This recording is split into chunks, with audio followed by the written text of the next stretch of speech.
জনগণের লাশের উপর দিয়ে এই ভোট বলিয়ান নিতে হবে, আরো কঠোর আন্দোলন করে চলবো ইনশাআল্লাহ।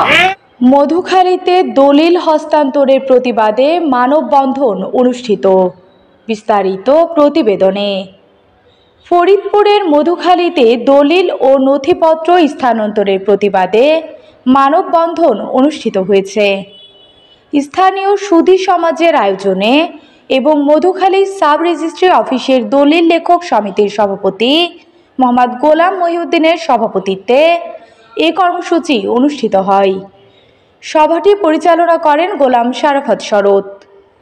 বুধবার 12 ফেব্রুয়ারি বেলা 12টায় ফরিদপুরের ঢাকা খুলনা মহাসড়কের মধুখালী সাব রেজিস্ট্রি অফিসের সামনে আয়োজিত মানববন্ধনে স্থানীয় জনগণ সহ বিভিন্ন সংগঠনের সদস্যরা অংশগ্রহণ করেন। মানববন্ধনে বক্তব্য রাখেন মধুখালী উপজেলা যুবদলের সদস্য সচিব তারিকুল ইসলাম এনামুল, দলিল লেখক মোহাম্মদ রাকিবুল ইসলাম, মেহেদি হাসান, মোহাম্মদ মিলন মোল্লা, স্টাম্প ভেন্ডার মেহেদি হোসেন পলাশ, নাগরিক সমাজের পক্ষে মোহাম্মদ আখের আলী ও মোহাম্মদ কালাম মোল্লা সহ প্রমুখ। বক্তারা বলেন, মধুখালী সাব রেজিস্ট্রি অফিসের মনোরম পরিবেশে মধুখালী উপজেলার রামদিয়া বটতলায় অবস্থিত সান ভ্যালি পার্ক ও রেস্টুরেন্ট। আজই পরিবার পরিজন ও বন্ধু বান্ধব নিয়ে চলে আসুন সান ভ্যালি পার্ক ও রেস্টুরেন্ট। রেকর্ড রুমের দলিল ও নথিপত্র ফরিদপুর জেলা রেজিস্ট্রি অফিসে স্থানান্তর করা হলে স্থানীয় জনগণকে ভোগান্তিতে পড়তে হবে।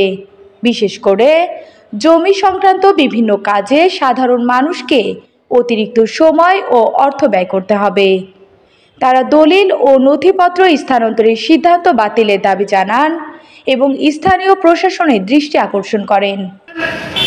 1985 সাল থেকে 2020 সাল পর্যন্ত এই রেজিস্ট্রি অফিসে যেসব বালাক নকল নথিপত্র আছে, আমরা জানতে পেরেছি আমাদের উপর মহল থেকে আমাদের সেক্রেটারি মহোদয়ের কাছে চিঠি এসেছে।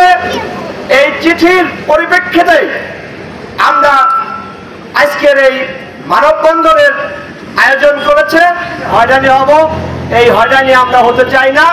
আমাদের একটাই দাবি, এই মধুখালীবাসী ছাত্র জনতা সুধী সমাজ তাদের একটাই দাবি যে বিগত দিনে আমরা এই রেজিস্ট্রি অফিস থেকে এই নকল, আমাদের দাবি আমরা এই মধুখালী রেজিস্ট্রি অফিস থেকে এই নকল চলবো। এটাকে মানা না হয় তাহলে মধুখালী উপজেলা দল মত নির্বিশেষে সাধারণ জনগণ নিয়ে আরো কঠোর আন্দোলন করে চলবো ইনশাআল্লাহ। ফরিদপুর থেকে উত্তোলন করতে সেখানে অনেক দালালের সহযোগিতা নিতে হবে এবং একটা মধ্যভোগী এখান থেকে সুবিধা নেবে এবং এই দলিলটা তুলতে যেমন মধুখালী থেকে হয়তো সামান্য 1000, 1200 অথবা 1500 টাকার মধ্যে এই দলিলটি উত্তোলন করা যায়, কিন্তু এটা ফরিদপুর গিয়ে উত্তোলন করতে হলে প্রায় 5000 টাকা অথবা তার বেশি খরচ হতে পারে।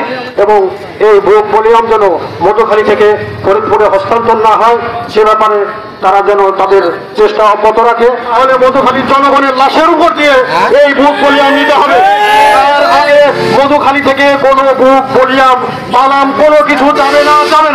নকল উঠোই, কিন্তু আমরা আজ যদি ফরিদপুর এই ভলিউম বই চলে যায় তাহলে আমাদের কষ্টের শেষ নাই। আমরা কত জানি যে নকল উঠোতি ফরিদপুর যাইয়ে 4-5 হাজার টাকাও লাগে।